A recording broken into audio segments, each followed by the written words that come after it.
Hey guys, it's Cameroon and welcome back to another video. Now it's been a day since the Roadhog Rework went live and I thought now would be a good time to give my overall thoughts on what I think about it. I want to cover what I like about it, whether I think the rework is better or not, and even tackle some pain points that Hog may still have. This video isn't supposed to be me claiming he's overpowered or extremely weak, because the fact is there are a lot of times where he feels really bad and other times where he feels really good. It really just depends on the matchups. I'll be sure to go over this as we get into the video, and if you disagree with any of my opinions, that's awesome and tell me why, because I would love to hear what you all think about it. Now if you don't know what changed in his rework, I will quickly cover all of the changes to get you summed up. Roadhog no longer has an alternative firing option, instead a hybrid of the two now takes its place as the only firing option. Take a Breather has been changed into a resource meter, similar to D.Va's defense matrix, that allows you to choose when and how much you want to heal. And finally, Pigpen is his new ability, where he throws a trap on the ground and once triggered, expands outwards, damaging and slowing enemies. Hook and his ultimate have received no changes. So now that you're caught up, let's get into Roadhog's scrap gun changes. I like these changes to his weapon. I think that he's much more consistent with his damage output compared to before. When I shoot his gun, I feel like I'm getting much more value out of each of my shots regardless of range. Because let's be honest, there were times before the rework where you're in this weird range where your primary fire didn't do much damage, and then your alt fire doesn't have enough time to actually burst, dealing no big damage either. This change fixes that problem and gives Roadhog more opportunities in where he chooses to engage. Of course, that means no more one-tapping the tracer with right-click, but I think that's a sacrifice I'm okay with. I will miss the alt fire though, because it was quite satisfying when you got that big burst of damage from range. Another change that works well with his new gun is the Pigpen ability, or trap. This thing is definitely the highlight for Roadhog's new kit. It has massive synergy with Hook,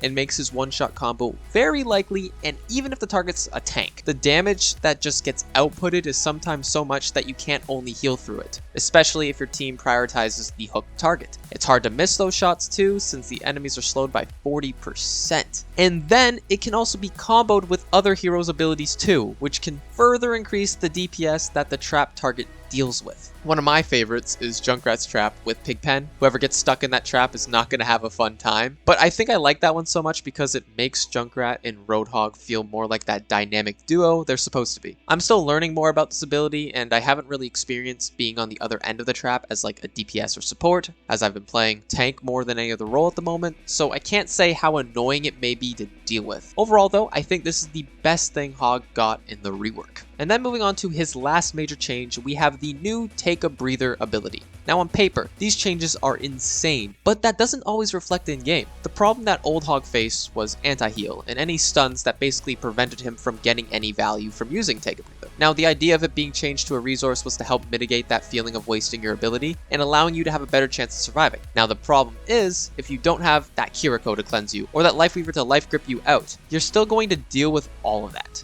And Take a Breather isn't going to save you. You get low on HP, anti, and now you're deciding whether or not you want to use Take a Breather to reduce the damage you take. And even if you survive doing that, you don't have the resource anymore and you have to wait for it to recharge. Or you get low, start to heal, and then a javelin enters the chat, and next thing you know, you're dead. And then if it all happens at the same time, your disappointment is immeasurable and your day is ruined. Then, when there's literally none of that on the enemy team, then Hog is just an unkillable titan, and that's not fun to go up against. He can get an insane amount of value when he's not experiencing Counterwatch, because Take a Breather just allows him to live for so long. But the problem is, so many players are just going to swap or start off on those heroes to counter Hog, and I think the changes to Take a Breather are just going to make this happen even more. Hog is much more of a threat now, and the best way to deal with that is stack counters on him. I thought these changes would allow him to deal with these counters a little better, but playing him, I've dealt with the most disgusting amount of counters you can experience just so I couldn't basically play the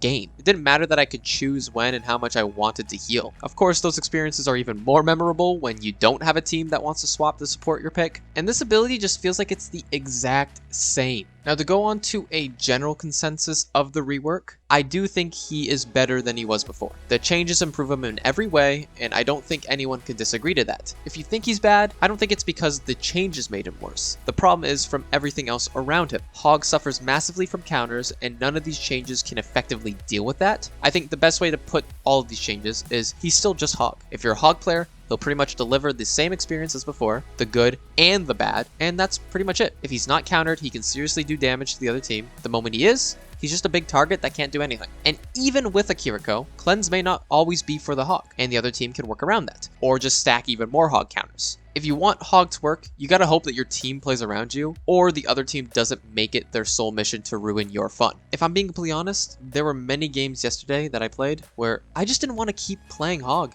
and I swapped. I wasn't having fun being purpled, stunned, slept, discorded, etc. And that's also the tank experience as a whole, but it feels so bad on Roadhog. Like, it feels awful, even with his rework. A TLDR, rework is good, but Hog still feels horrible to play the moment he's countered. But yeah, those are my thoughts on the Hog rework. I feel like my opinion might be weird or very indecisive, but I've seen many takes on the Twitter already saying he's really bad or still bad, and I don't think that's the case. I don't think the problem is with him. I look at his kit and can see massive strengths that can still get a lot of value, but there's so much that he cannot deal with alone. His rework isn't a solution to what he deals with, it's more of a buff than anything. Anyways, let me know what you think about Roadhog's rework in the comments below. Do you like them? Do you think he can actually deal with his counters more? Or is there something you think I missed or disagree with? I'd love to hear what you all think. But yeah, if you enjoyed the video, consider leaving a like and subscribing. Have a wonderful rest of your day, evening, or night,